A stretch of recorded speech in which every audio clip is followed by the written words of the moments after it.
Tonight, on behalf of Harvard Bookstore and Amnesty International, I am honored to introduce Joshua Rubenstein, the Northeast Regional Director of Amnesty International, who will introduce us to Gall Beckerman. For 30 years, Josh Rubenstein has been the Northeast Regional Director of Amnesty International, overseeing Amnesty's work in New England, New York, and New Jersey. A longtime fellow of Harvard's Davis Center for Russian and Eurasian Studies, Mr. Rubenstein has written widely on the Soviet human rights movement, including 2 books on the subject. His first book, Soviet Dissidents, the New York Review of Books hailed as sympathetic, scholarly, and comprehensive. Mr. Rubenstein has contributed articles and reviews on Russian and international affairs to many publications, including the Columbia Journalism Review, the New York Times, and the Boston Globe. As an official Amnesty spokesman on radio, television, and in print, Mr. Rubenstein is responsible for organizing public forums and benefits, as well as participating in numerous human rights activities at the national and international level. Without further ado, ladies and gentlemen, please join me in welcoming Josh Rubenstein. Thank you. We're especially grateful to our friends here at the Harvard Bookstore for welcoming us for yet another wonderful and important program on a human rights topic. I also want to thank our co-sponsors, Action for Post-Soviet Jewry and Harvard Hillel, who are co-sponsoring this evening with our friends at the Harvard Bookstore. I'm especially pleased to be with Gall this evening. We've already done 2 events in New York, so I think it's great now he's in our hometown. This is an especially important topic for us at Amnesty International. Throughout the 1970s and 1980s, at the height of the Soviet Jewish emigration movement, Amnesty was following the cases of scores and scores of active human rights activists from all the different streams of defiance in the Soviet Union at that time.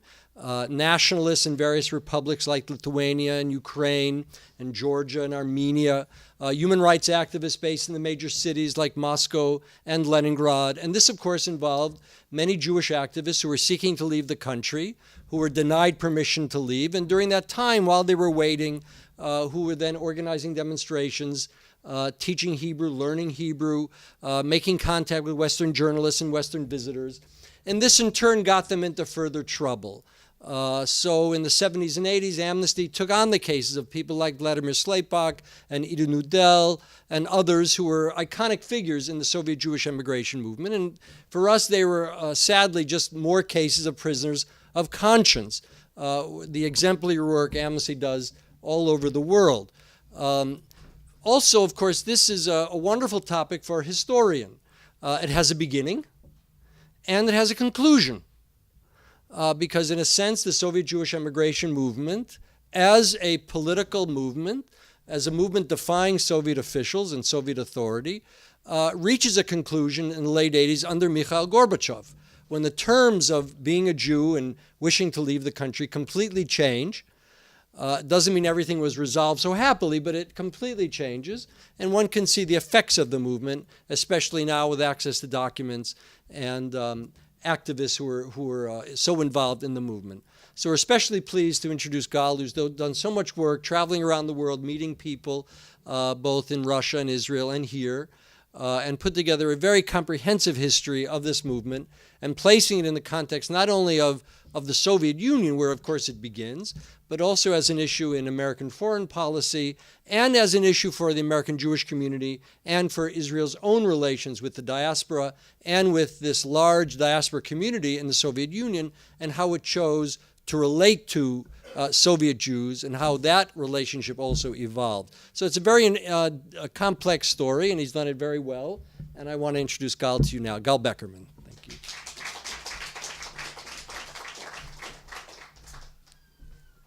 Water here. Thank you all for coming tonight, and I would be remiss if I didn't especially thank my editor Amanda Cook, who's in the audience here tonight, and my wonderful publicist Megan Wilson. I've been truly blessed to have both of you behind this book. So Wow. I wrote this book, and the book really has two. Let me move this up. Can I move this up a little bit? Okay, there we go. The book has two levels.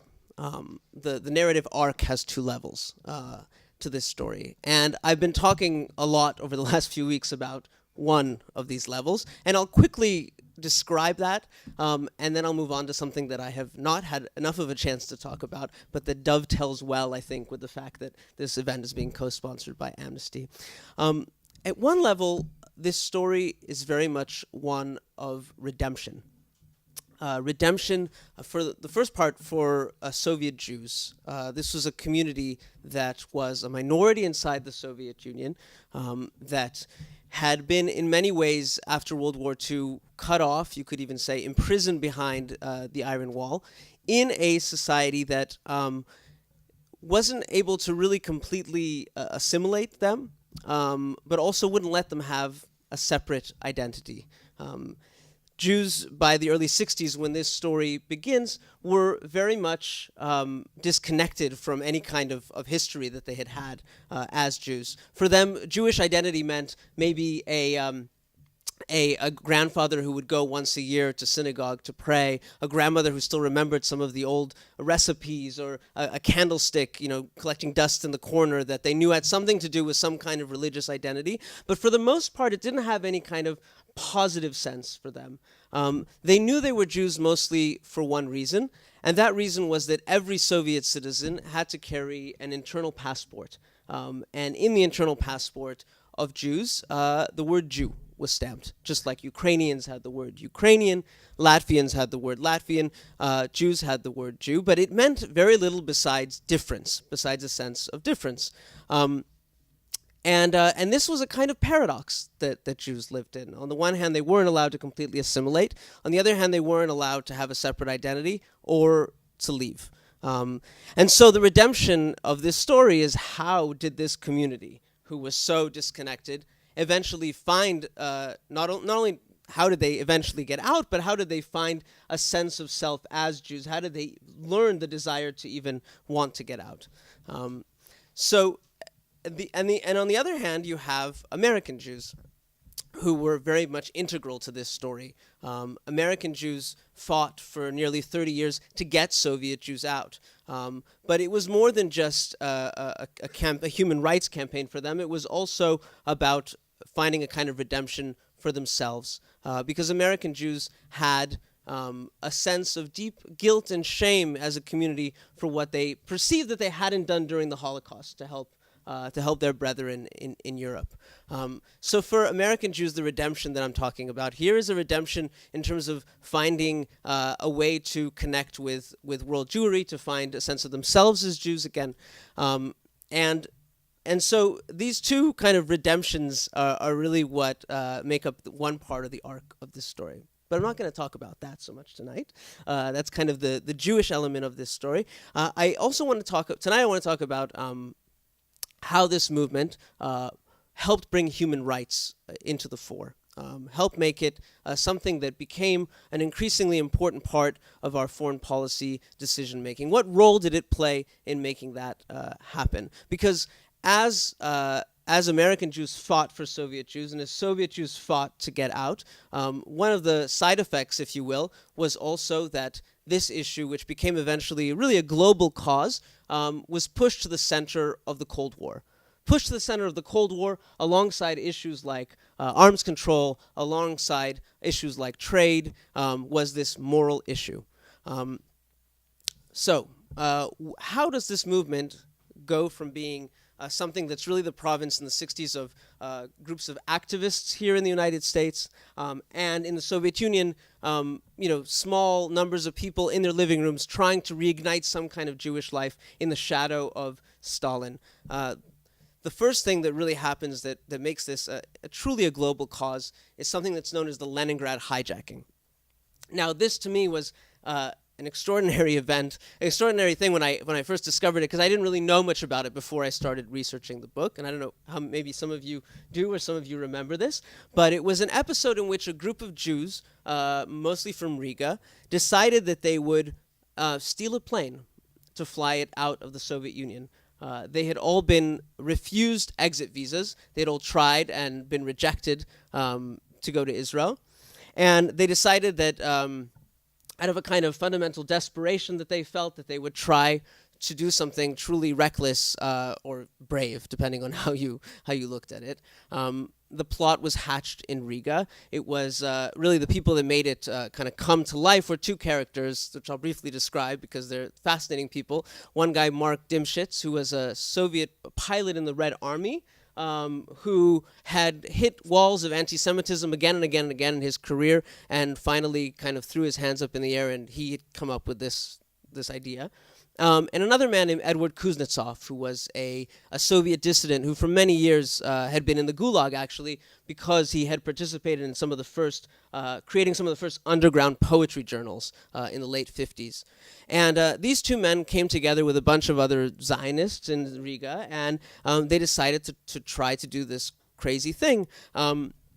And the plan was to steal a plane that was leaving from Leningrad, that was going to make it was flying along the Finnish border, and was going to make one stop, and then and during that stop, the men were going to overtake the pilot and the co-pilot, and then fly the plane off to Sweden, where they would come out and give a big press conference and talk about their plight, and that was going to be the happy ending to their story. But of course, the KGB knew about it all along, almost from the beginning. I've seen the documents. They really knew exactly what was going on. And at some point, the hijackers themselves kind of had a sense that they were being followed, that they were going to get caught. But they kept going through with it anyways. And they kept going through with it because at one level, this was about their own escape. And at another level, this was really a chance for them to bring attention to this cause. Well, as they were on the tarmac, about to get on the plane, they were indeed tackled by the police, thrown into prison, and the Soviets saw an incredible opportunity. This was their chance to show the world that this movement, this Zionist movement that had been portraying itself as this desperate cause, was actually just a bunch of criminals who were really just interested in doing things like stealing planes, and they would put on a big show trial and really tell the world that this was what they unmask this Zionist movement. And they took Kuznetsov and Dimshitz, they sentenced them to death by firing squad at the end of this trial, and to the Soviets' surprise, this really caused a world outcry. People could not believe the injustice of this, and were moved by the desperation of this group of people, that they were willing to go to that extent, to risk their lives, to leave the Soviet Union, that things were that bad for them. And this wasn't just Jewish communities. There were Italian longshoremen in Genoa that refused to offload Soviet goods, and Swedish children who were, doing torch-lit marches through the streets. People really responded to this en masse. And for the first time, a lot of people, including Jews also, really understood this to be an important cause, and not just a matter of Jews helping other Jews, but really a human rights issue. And at this point in the hijacking, I don't think I mentioned it, was June 15, 1970, Soviet Jewry becomes a global cause. It's not going away after that, because what happens is that as a response to this real world outcry, the Soviets, within a week and a half, in really unprecedented time, commute the death sentence. They basically buckle to the pressure that they're getting from really world opinion.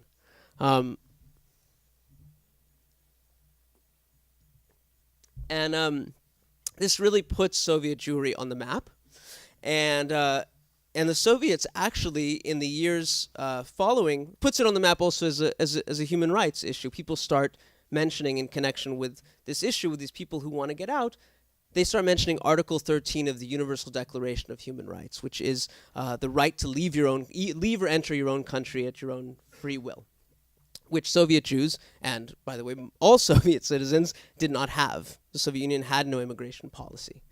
So the Soviets actually start letting people out following the Leningrad hijacking. And in fact, in 1971, 13,000 people are allowed to leave, 13,000 Soviet Jews, which is more than in the last 10 years combined. The next year, it's a little bit more than that.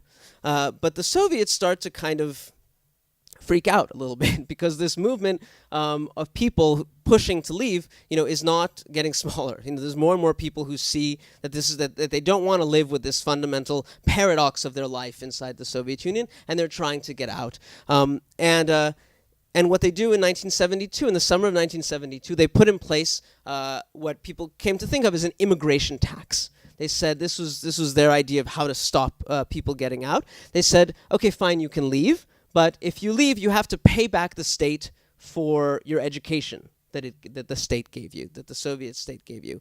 And usually this was an exorbitant amount of money that nobody could pay, hundreds of thousands of dollars of what your education cost. Once again, just like the verdict in the Leningrad hijacking, this seems to everyone who witnesses it, again, not just Jews, but just people around the world, as just a grave injustice and almost like a ransoming. A ransoming of Jews. And I was able to kind of see some of the emotions that was swirling about this decision. There's this wonderful, I don't know if it's wonderful illustrative cartoon in the LA Times from this particular moment when they institute the immigration tax, where it's two arms side by side, and one has a tattoo with a number from a concentration camp, and it says Germany 1942, and the other one has another arm with the same number with a dollar sign in front of it saying, Moscow, August 1972. So people really felt that this was once again a sort of persecution. But at that particular moment in the early 70s, the Soviet Union and the U.S. were engaged in détente. It was a new policy that. Relatively new foreign policy that Richard Nixon and Henry Kissinger, was really kind of the intellectual force behind it, were engaged in. They wanted to move closer to the Soviets. They wanted to have a warmer relationship, and each for their own reasons, each for their own kind of self-interested reasons. But détente did not involve talking about each country's human rights standards or moral issues. It was very much a matter of quid pro quo in the realm of arms talks or trade. And in the middle of all of this, really at the height of détente, suddenly the Soviets drop this news that they're going to institute this immigration tax. Just at the moment when one of the centerpieces of détente was trade. The Soviets really badly wanted most favored nation trading status. What this meant is that they could get credit to buy goods in the U.S., and they could also sell Soviet goods without having a tariff imposed on it, so things like caviar and vodka. And they're getting very close with Nixon. Brezhnev and Nixon are getting very close to finalizing a trade agreement that would give them most favored nation status, just at the moment where they introduced this immigration tax. Enter Henry Kissinger. Henry Jackson, excuse me. Enter Henry Jackson. Henry Scoop Jackson, some of you might remember, a senator from Washington who was kind of a proto-neocon, you might call him. He was very liberal on social issues, but very much a Cold War hawk. And he, for a lot of different reasons, including really kind of a strong sense of principle, decides that if the Soviets want if they want trade, if they want most favored nation status, then they're going to have to give something in return. But what they're going to give in return is not something in the realm of realpolitik, quid pro quo. They're going to have to change something about their own society. They're going to have to change something about their internal policies, particularly immigration. And particularly he was thinking about Soviet Jews, who were the ones who were really clamoring to get out. So he comes up with an idea, he and his staff, which included Richard Pearl, who was a big part of this story, who we know in other capacities later on in history, come up with an idea of an amendment to the trade bill that's going to have to go through Congress to get this trade agreement approved. And the trade bill lays out a very simple equation. It says you want these trade goodies, you're going to have to let out a certain number of Jews. You're going to have to open up your immigration. And this was completely unprecedented. I mean, this didn't happen. that a moral issue such as this one entered into this particular realm. And also, you have Congress telling the president, basically placing a grenade in the middle of his foreign policy, saying, "You're not going to just do business as usual. You're going to also demand that they change something about themselves." And this really picks up steam. This notion of an amendment that would demand this. It really, and especially with the help of the American Jewish community that gets behind it in force, and does so really at a grassroots level, and begins to exercise for the first time really some real political muscle. Learns how to lobby. It's a community that we knows how to lobby well today, but this is really, I think, in my estimation, where this starts, because you have, from the most local level to Washington, people really pushing for every senator, every congressperson to back this bill, and it works. People really get behind it, and the Soviets start to listen. They start to hear. And one of the most kind of revealing moments I had in my research was discovering a transcript from a Politburo meeting in which Brezhnev is talking with the other Soviet leaders about the Jackson-Vanik Amendment. It's March of 1973, and my jaw kind of dropped when I read it, because when you're studying this history and when you're talking to people who were pushing here, you don't really imagine that they're actually, we're sitting there inside the Kremlin and affected by all of this. But this told me that they were. I just want to read you a little bit of what Brezhnev was saying. So Brezhnev's talking to the Politburo in March of 1973, and he's saying, when you read the materials, and I read everything, I won't do my Russian accent today. When you read the materials, and I read everything, then you see that all the same, the official visit to the U.S. has been seriously impeded by the issue of Zionism. He was supposed to then visit the United States. In the last few months, hysteria has been whipped up around the so-called education tax on individuals immigrating abroad. I have thought a lot about what to do.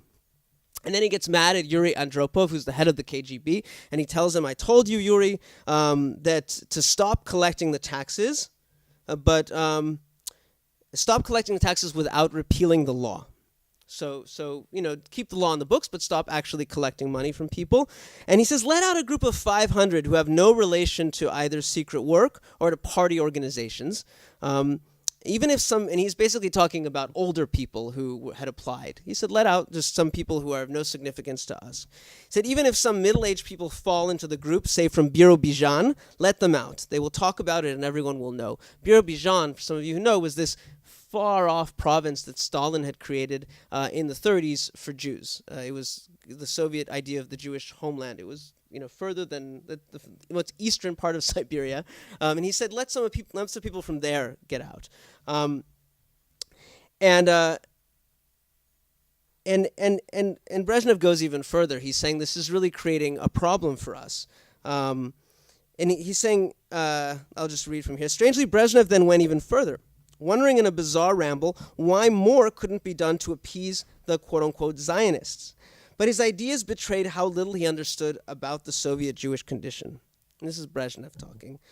Why not give them some little theater with 500 seats for a Jewish variety show? They will work under our censorship with a repertoire under our supervision.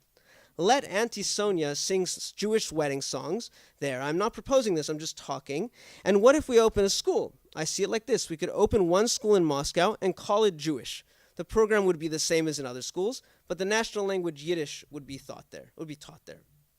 And then he kind of chides himself for these, he says, these impudent thoughts. But it was clear that he wanted his colleagues to think more creatively about what he called the Jewish question. And then Alexei Kosygin, who's the premier, he agrees with him, and he says, of course, we need to think because we are creating the Jewish problem for ourselves. And Brezhnev concurs, and this might be my favorite quote from his. He says, yes, Zionism is making us stupid. So we can see that this effort, this fly is something else over here. It's the ghost of Brezhnev.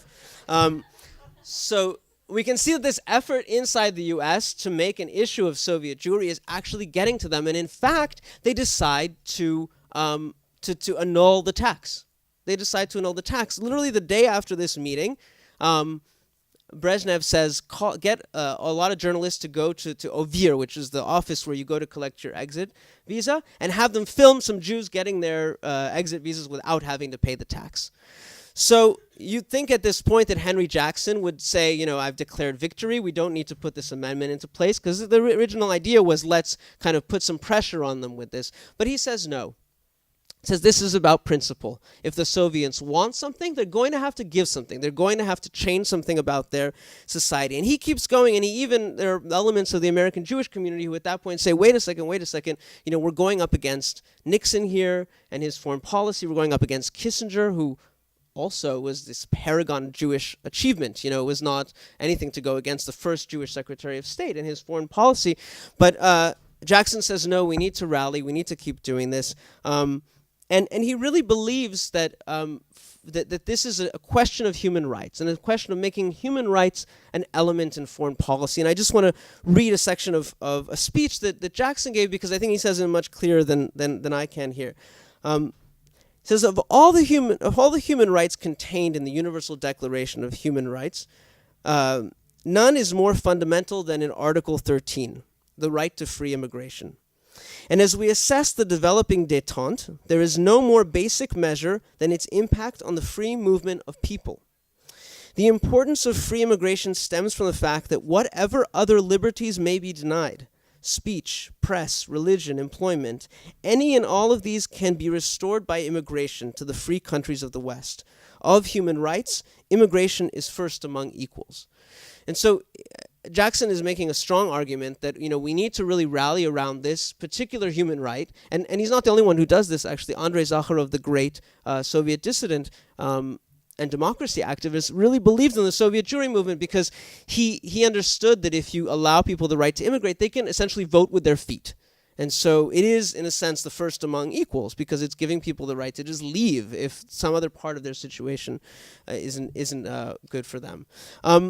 So this amendment kind of barrels forward. It has immense support, and it even outlives Nixon's administration, which goes down in flames, as we all know. And eventually, it's approved in January 19. It passes in January 1975, along with the trade bill. The Soviets the next day say, you know what, you can take your carrot and your stick. You know, we don't want any trade with you. They were not about to let the American Jewish community, essentially, with Henry Jackson at their head, decide their internal policy, decide their immigration policy. So in the short term, this did not suddenly lead to this massive exodus. In fact, it really upset the Soviets.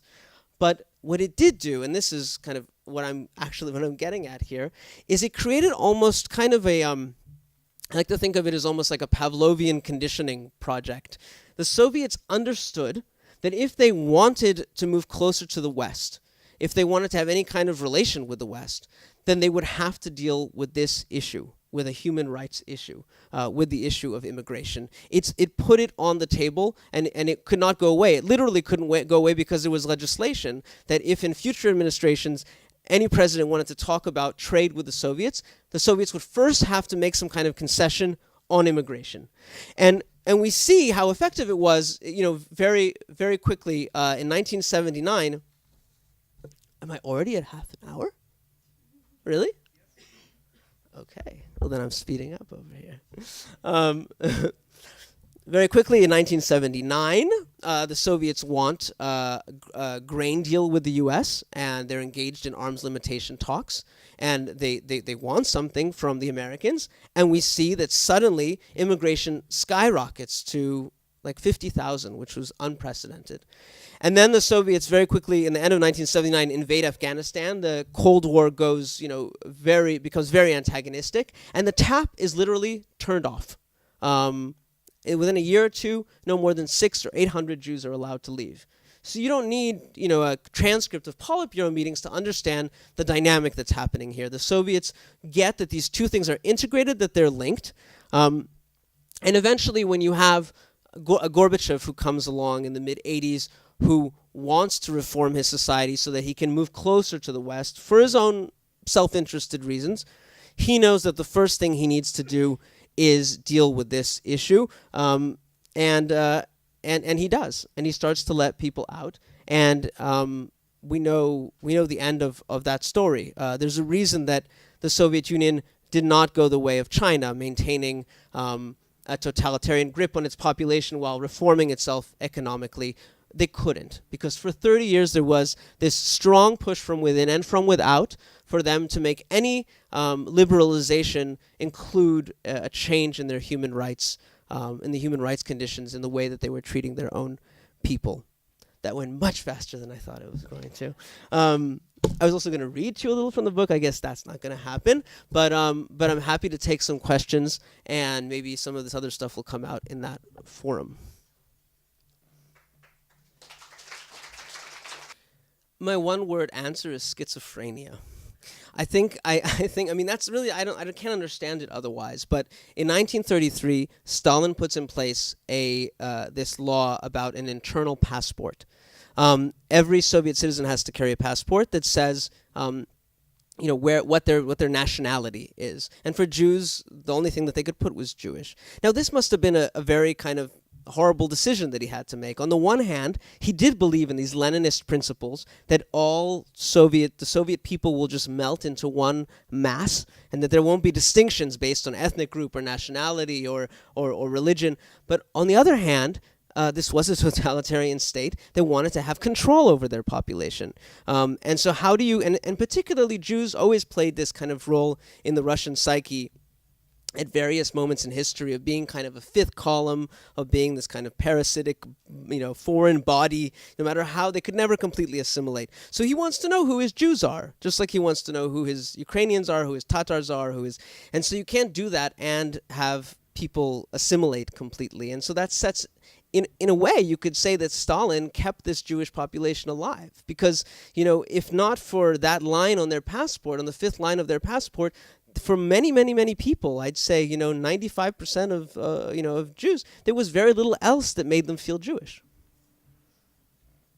Yeah, I mean, it's obviously, it's hard to generalize completely, but in as much as I can, I think people underestimated how much the experience of living under communism would affect the identity of these people once they got out. So on the question of religion, for example, people were living for 3-4 generations, 70 years in a state that saw religion as this superstition, and so and for them, Jewishness meant, to be Jewish in any kind of way meant you were an Orthodox Jew or you were nothing. Like the notion of Reform or conservative Judaism did not enter into people. These are, the other denominations of, more liberal denomination of Judaism did not enter into people's list of possibilities of how one could be a Jew. And so there's a lot of lamenting in the American Jewish community that this population was, so to speak, lost, because they didn't start coming to synagogue on Friday night, with their American Jewish brethren. But this was not kind of in their imagining of what it meant to be a Jew. It just didn't. There wasn't a place for that. So that's just kind of on the question of religion. And I think more generally, I think there are like a lot of immigrant groups. The older generation that first comes created communities. They're very insular. The younger generation, you can see, are breaking out now and making a mark in American society and certainly in Israeli society. So, it's a change. It's a continuing story. Well, I think Zionism was kind of for the Soviets was this very kind of general category that they included. I mean, they threw a lot of people into that. They called people like, Zakharov's wife, Elena Boda, they called her a Zionist. I mean, anybody who was doing anything that was like vaguely nefarious was a Zionist. But your question does get at an interesting distinction that actually created a lot of tension in the movement, which is that, for a lot of these Jewish activists, the goal was to live in a Jewish state. That's what they were. What they were really pushing for. That's what they were, because they said the Ukrainian can go live in the Ukraine. I'm a Jew. I want to live in a Jewish state. But when a lot of people got out, especially after that first wave of real ideologically, inclined activists, they didn't go to Israel. A lot of them came here. A lot of them in Vienna, which was kind of the transfer point when you left the Soviet Union, instead of going to Israel with their exit visas, which were Israeli exit visas, kind of dropped out, that was the expression that was used, and went to the States. And by the late 70s, you're talking about, nearly 90% are doing this. This created a lot of tension, and a lot of this is, I'm paraphrasing, in a big way, but American Jews saw this movement as one of free choice. They thought, we are fighting for Jews to get out of the Soviet Union so that they can live wherever they want to live. Israelis, who played an integral role in this movement that I haven't even gotten into here, but they were fighting kind of behind the scenes, did see this as a Zionist movement. For them, getting Jews out was a way of helping the demographic issue in Israel of needing more Jews. They would love to have an additional 2 million Jews in Israel. So this created another source. This was another source of tension in the history. Yeah. Well, I'd always been fascinated with this particular historical period. From the 60s until the 80s, just all this big social changes, and particularly the kind of advent of human rights during that period. But I was, people often, want to know if I have kind of a personal connection to the story, if I have a Soviet Jewish parent or grandparent, because that's kind of the obvious reason why I want to get involved. I don't. I have Polish grandparents. The closest I get was a grandfather who grew up on the Belarusian border and spent the war in a Soviet refugee camp. But I did have a connection that I think a lot of American Jews who came of age when I did also have, and that's that I had a Soviet twin for my bar mitzvah. I don't know if any of you, yes, some shaking, nodding heads. Okay, good, I'm not alone here. And I mean, I'm sure you know about this program. And it was this program that was started in the late 70s through the 80s to try to personalize the movement for young American Jews. When you had your bar mitzvah, this rite of passage that all Jews have when they're 12 or 13, you were given a piece of paper with information about a Soviet Jewish young person who was your age, who was having some kind of difficulty, their family was. And I was given the information about a boy named Maxime Yankovic, who was living in Leningrad, whose father, a family for 7 or 8 years, had been refused an exit visa. They had lost their jobs. The father was encountering all kinds of difficulties. And this truly sparked my imagination when I was 13. The notion that in 1989, when I had my bar mitzvah, some of you are doing the math in your heads. I'm 34. That there was a Jewish boy somewhere in the world who was suffering in some kind of, capacity for being Jewish, and that, I think that always stayed with me in some way, this kind of the fact that it affected me, in a very limited manner. I wasn't an activist, I wasn't involved, but I was made aware of it. And years later, when I started to, out of intellectual curiosity, investigate the movement, I remembered this very kind of, how it touched me in a kind of an emotional way. Yeah, I mean, I think the concern you're talking about was certainly a concern in the early era of the Soviet Union, particularly around Trotsky and the people who might join him. But I don't know if the period that I'm writing about from the 60s until the 70s, I think the Soviets were pretty secure in their own power. Well, so to me, the answer seems more. There's the practical answer that some people give, which is they were afraid of a kind of a brain drain. There are a lot of Jews in the Soviet Union were in the highest levels of the sciences. A lot of the technocrats were Jews. They would lose a lot of good people. But I actually don't think that that's so much what it is. I think in some ways it's more fundamental. It really posed an existential threat. If you say an ideologically existential threat, if you say that the country that you've built is a paradise. And here is a large group of people, nearly 2.5-3 million people who are living there, who are as integrated as anybody else, and who say, your paradise is our hell.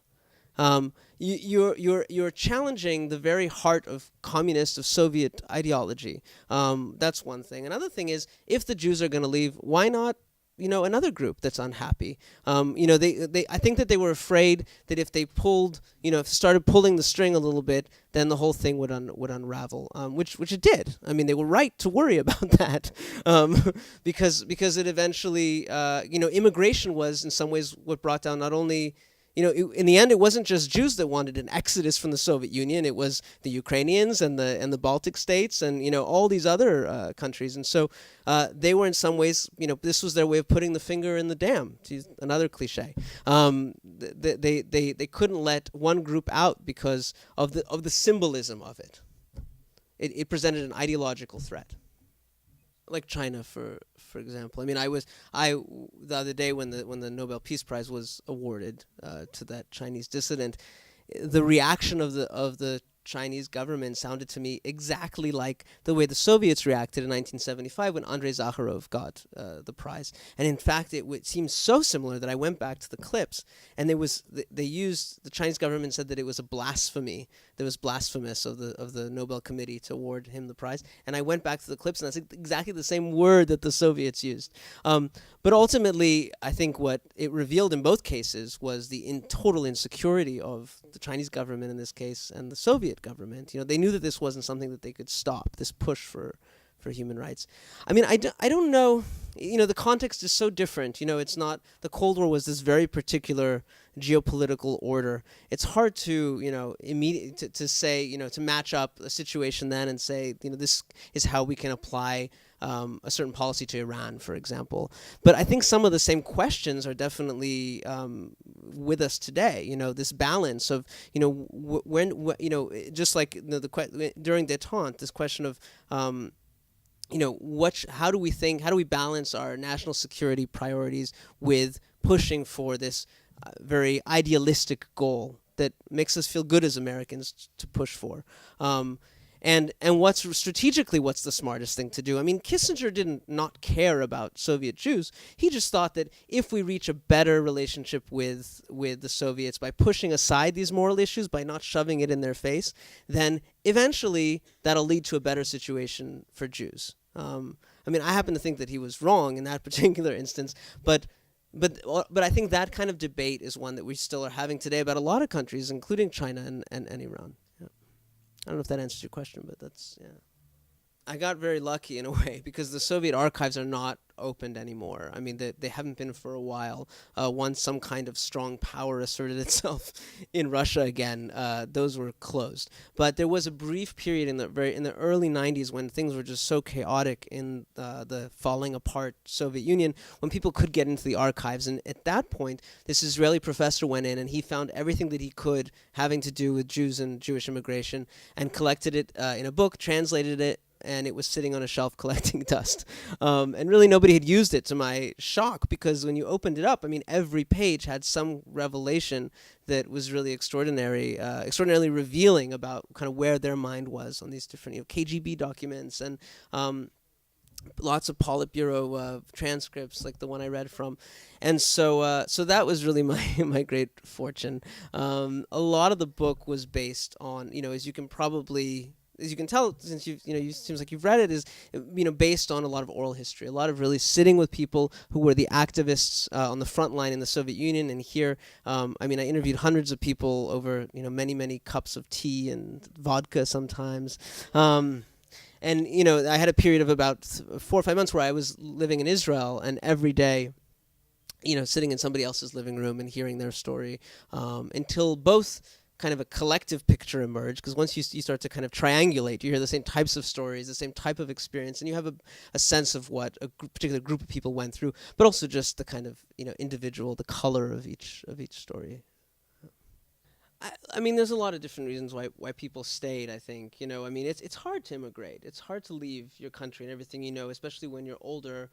And there was a particular period of time in the early 90s where things were truly chaotic in from an economic standpoint, from a social standpoint. There were, these groups that were, was it Pamyat was the name? Groups that were, protesting in the streets against Jews. And so a lot of people just kind of were less kind of, the way I put it, they were less pulled by Israel than pushed by Russia.